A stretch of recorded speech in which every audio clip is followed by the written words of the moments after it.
अस्सलामुअलैकुम नाज़रीन कराम, नई वीडियो में आपको खुश आमदीद कहते हैं।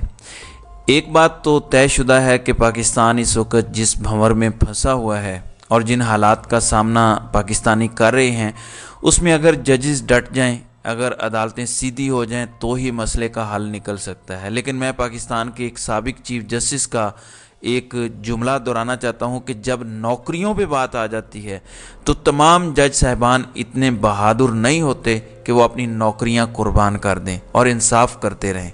जाहिर है आखिरकार आपको उम्मीद भी निज़ाम इंसाफ से ही होती है। अगर वो उम्मीद भी ख़त्म हो जाए तो फिर मुआशरे का पूरा निज़ाम धड़ाम से नीचे आन गिरे। अब ये जो एक अच्छी खबर है वो पेशावर हाई कोर्ट से है। पेशावर हाई कोर्ट ने पहले भी बहुत से अच्छे फ़ैसले दिए हैं। वहाँ पे आप जानते हैं कि पेशावर या खैबर पख्तूनख्वा के अंदर कोई कहे कि पाकिस्तान तहरीक इंसाफ के अलावा फ़लाँ जमात भी मकबूल है तो वो यूं ही है जैसे कोई झूठ बोल रहा हो। ये सब लोग जानते हैं। अगर परवेज़ खटक जैसे लोग कहें कि खैबर पख्तूनख्वा के अंदर तहरीक इंसाफ बड़े ज़ोर में है तो फिर आपको मान लेना चाहिए। अब पेशावर हाई कोर्ट ने क्या किया है आप जानते हैं। एक जानिब लेवल प्लेइंग फील्ड की बात की जाती है, वहीं दूसरी जानिब इंतखाबात का ऐलान होते ही पाकिस्तान तहरीक इंसाफ के चोटी के रहनुमाओं की गिरफ्तारियां शुरू कर दी गई हैं।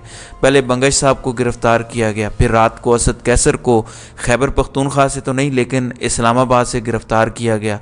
बताया गया कि एंटी करप्शन डिपार्टमेंट ने गिरफ़्तार किया है फ़लाँ मामलात के अंदर, आलात की ख़रीदारी के अंदर कोई गड़बड़ का मामला है। तो इस किस्म की चीज़ें इस वक्त चल रही हैं और इसे लेवल प्लेइंग फील्ड करार दिया जा रहा है। जबकि इलेक्शन कमीशन कहता है कि हम जब शेड्यूल जारी करेंगे तो फिर हम लेवल प्लेइंग फील्ड को यकीनी बनाएंगे। तो इससे पहले जो कुछ कोई कर सकता है, किसी और के ख़िलाफ़ किसी ने क्या करना है, सब कुछ तहरीक इंसाफ के ख़िलाफ़ ही किया जाना है। तो दूसरे लफ्ज़ों में तहरीक इंसाफ को जितना तोड़ा, जितना मरोड़ा और जितना कमज़ोर किया जा सकता है सब कुछ कर लिया जाए, क्योंकि इलेक्शन कमीशन ये कह चुका है कि जब तक हम शेड्यूल जारी नहीं कर लेते तब तक हम कुछ नहीं करेंगे। अब नाज़रीन कराम, पेशावर हाई कोर्ट ने कम अज़ कम एक लगाम डालने की कोशिश की है। उन्होंने इस हवाले से ये कहा है कि इंतखाबी मुहिम चलाना पाकिस्तान तहरीक इंसाफ का कानूनी हक़ है और पाकिस्तान तहरीक इंसाफ अपना कानूनी हक़ इस्तेमाल करके इंतखाबी मुहिम चला सकती है। पेशावर हाई कोर्ट ने पाकिस्तान तहरीक इंसाफ की जानिब से जो इलेक्शन मुहिम और जलसों के लिए एक दरख्वास्त दायर की गई थी उसका तफसीली फ़ैसला जारी किया है। उनके मुताबिक अदालत ने अपने फ़ैसले में कहा कि पाकिस्तान तहरीक इंसाफ ने मौक़िफ़ ये इख्तियार किया कि इलेक्शन की तैयारियां जारी हैं, लेकिन ना तो उनको मुहिम की इजाज़त है और पार्टी की मीडिया कवरेज पर भी पाबंदी है। उनके मुताबिक हाई कोर्ट ने फ़ैसले में लिखा है कि दरख्वास्त गुजार ने मौक़िफ़ अपनाया कि कई बार ज़िलाई इंतज़ामिया को कन्वेंशन की दरख्वास्तें दी लेकिन मुस्तरद कर दी गई। कई बार इंतज़ामिया को दरख्वास्तें देने के बावजूद पीटीआई पर इलेक्शन मुहिम चलाने पर पाबंदी लगाई गई। ताहम एडवोकेट जनरल ने दरख्वास्तों के काबिल समाअत होने पर इतराज़ उठाया। अदालत ने फिर पूछा और अपने फ़ैसले में भी ये मेंशन किया कि क्या पाकिस्तान तहरीक इंसाफ के ऊपर कोई पाबंदी लगी हुई है।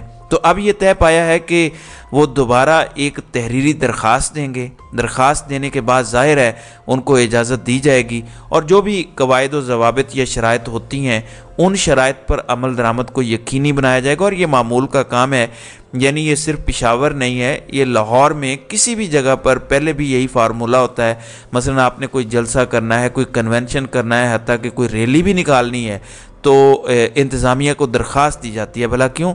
इसलिए कि पीछे सिक्योरिटी भी होती है, कुछ दीगर मसाइल भी होते हैं ताकि कल को अगर गड़बड़ हो तो पुलिस का जो काम सिक्योरिटी देना है वो संभाल सके। तो ये मामूल का काम है।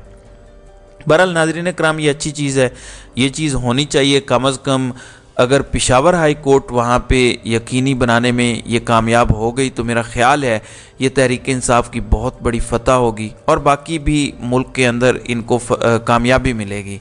दूसरा, मैंने आपको बताया था शादरा के अंदर 12 नवंबर को पाकिस्तान तहरीक इंसाफ को एक कॉर्नर मीटिंग की इजाज़त मिली है। अब देखना यह है कि लाहौर के अंदर कॉर्नर मीटिंग हो पाती है कि नहीं हो पाती। इससे पहले तहरीक इंसाफ को जो इजाज़त दी गई थी वहाँ पर पुलिस ने धावा बोल दिया था और पाकिस्तान तहरीक इंसाफ के 50 से ज़ायद वर्कर्स को अभी रिसेंटली गिरफ़्तार किया गया था। अब अगर ये कॉर्नर मीटिंग हो पाती है तो ये भी एक बहुत बड़ी कामयाबी होगी। बहरहाल इसके लिए हमें इंतज़ार करना पड़ेगा। अब आते हैं शरीफ ख़ानदान पर। नाज़रीन इकराम, शरीफ ख़ानदान के बारे में कहा जाता है कि उनको अपने ख़ानदान से आगे कुछ नज़र नहीं आता, और कहने वाले कहते हैं कि हत्ता कि उनकी फैमिली में जिस तरह तस्वीर का एक फ्रेम होता है उसमें भी वो किसी गैर शरीफ को दाखिल नहीं होने देते। आप देख लीजिए मीनार पाकिस्तान पर इन्होंने क्या कुछ किया। अपने ख़ानदान से यानी शरीफ ख़ानदान से पार्टी क़यादत या हुकूमत नहीं निकल सकती, यानी सिर्फ़ और सिर्फ हुकूमत करेगा तो शरीफ ख़ानदान करेगा, पार्टी संभालेगा तो शरीफ ख़ानदान ही संभालेगा। ये इनका एक बड़ा सीधा सादा सा कुलिया और फार्मूला है। अब हुआ क्या है, आप जानते हैं इलेक्शंस हैं और इलेक्शन वाला डोल तो डाल दिया गया है, तो इस सिलसिले में मुस्लिम लीग नून ने इसको वैसे ब्लंडर ही कहना चाहिए। अब इन्होंने इसहाक डार को इलेक्शन सेल का चेयरमैन मुकर्रर कर दिया और इस सिलसिले में पार्टी के सेक्रेटरी जनरल एहसन इकबाल ने नोटिफिकेशन जारी किया है। और मरियम औरंगज़ेब कह रही थी कि इसहाक डार को इलेक्शन सेल का सरबराह बनाने से मुस्लिम लीग नून की इंतखाबात से मुतल्लिक सरगर्मियों में मज़ीद तेज़ी आएगी। अब नाज़रीन इकराम, इसहाक डार एक तो समधी हैं नवाज शरीफ के, उनका कुल तजर्बा रिज़र्व सीटों के ऊपर हमेशा सेनेटर बन के आना है। इसहाक डार इतने पॉपुलर हैं, वैसे शरीफ ख़ानदान भी बड़ा तेज़ है, गेम डालता है। इन्होंने आज तक इसहाक डार को लाहौर की किसी सीट से इलेक्ट नहीं करवाया, लाहौर का कोई हल्का नहीं दिया। तो वो जो खुद रिज़र्व सीटों पे आते हैं या सेनेट की सीटों पे आते हैं उसको मुस्लिम लीग नून ने इलेक्शन सेल का चेयरमैन बना दिया है। तो इससे आपको मुस्लिम लीग नून की उस जहनीत और मेंटालिटी का अंदाज़ा होगा। हत्ता कि इनके जो अपने हामी सहाफ़ी हैं वो भी इस फैसले को तनकीद का निशाना बना रहे हैं, लेकिन ज़ाहिर है कि वो अपने फ़ैसले से या अपने ख़ानदान से चीज़ें बाहर नहीं निकालते। अच्छा नाज़रीन इकराम, एक और डेवलपमेंट भी हुई है। आज फवाद चौधरी को इस्लामाबाद से उनके भाई के घर के बाहर से गिरफ़्तार कर लिया गया है। उनके भाई ने भी इसकी तस्दीक की है, उनकी अहलिया ने भी इस खबर की तस्दीक की है कि उनको गिरफ़्तार किया गया है। गिरफ़्तार करने के बाद उनको कहाँ पे ले जाया गया इस बारे में किसी किस्म की कोई इत्तलाआत नहीं है। फिर गिरफ़्तार किसने किया है ये भी किसी को ख़बर नहीं है। अब नाज़रीन इकराम, इस हवाले से बहुत सी चीज़ें बताई जा रही हैं। एक तो फवाद चौधरी इस्तेकाम पाकिस्तान पार्टी की लॉन्चिंग तकरीब में तो गो शामिल थे, लेकिन उसके बाद वो नज़र नहीं आए। फिर चंद रोज़ पहले उन्होंने जहांगीर खान तरीन से एक मुलाकात की और जहांगीर खान तरीन से जो मुलाकात उनकी हुई है, इत्तलाआत ये है कि उन्होंने जहांगीर खान तरीन से माजरत की कि मैं इस प्लेटफॉर्म से सियासत जारी नहीं रख सकता। ज़ाहिर है अगर आप तहरीक इंसाफ छोड़ के इंजॉय भी करें, जिन्होंने आपसे तहरीक इंसाफ छुड़वाई उन्होंने तो पूरे मकासद आपसे करवाने हैं। तहरीक इंसाफ छोड़ना तो पहला स्टेप था, उसके बाद दूसरी पार्टी ज्वाइन करना और फिर मुसलसल इमरान खान के ख़िलाफ़ बोलना भी है और ये सारा कुछ करना है। और ये सारे का सारा काम क्योंकि फवाद चौधरी ने पूरा नहीं किया, अपना होमवर्क पूरा नहीं किया, तो एक वजह ये भी हो सकती है। दूसरी वजह बहुत सारे लोग कह रहे हैं कि क्योंकि वो शरीफ ख़ानदान के ख़िलाफ़ कड़ी तनकीद कर रहे हैं। शरीफ ख़ानदान पाकिस्तान के अंदर ताकतवरों के लिए एक नई रेड लाइन है। अब जो भी इस रेड लाइन को क्रॉस करेगा उसके साथ यही कुछ होगा। फिर वो ये कह रहे हैं कि फवाद चौधरी को इस्तिकाम पाकिस्तान पार्टी ने कहा था कि वो जेहलम में जलसा करना चाहते हैं, लेकिन फवाद चौधरी ने इस पर माजरत की, तो शायद ये भी उनका एक जुर्म हो। लेकिन मेरे नज़दीक असल ख़बर यही है कि तहरीक इंसाफ छोड़ने वाले वो रहनुमा जो खामोश हैं, जो कोई मुतहरिक किरदार अदा नहीं कर रहे, इस्तिकाम पाकिस्तान के प्लेटफॉर्म पर एक्टिव नहीं है और इमरान खान के ख़िलाफ़ जहर नहीं उगल रहे, वो सभी तैयारी पकड़ लें, क्योंकि अब दोबारा से ये सिलसिला शुरू होगा। गिरफ्तारी से बचने के लिए अब आपको इस्तिकाम पाकिस्तान पार्टी में ना सिर्फ एक्टिव होना पड़ेगा बल्कि इमरान खान के ख़िलाफ़ बोलना भी पड़ेगा। अगर आप ये काम नहीं करेंगे तो इसका मतलब ये है कि आप गिरफ़्तार होंगे।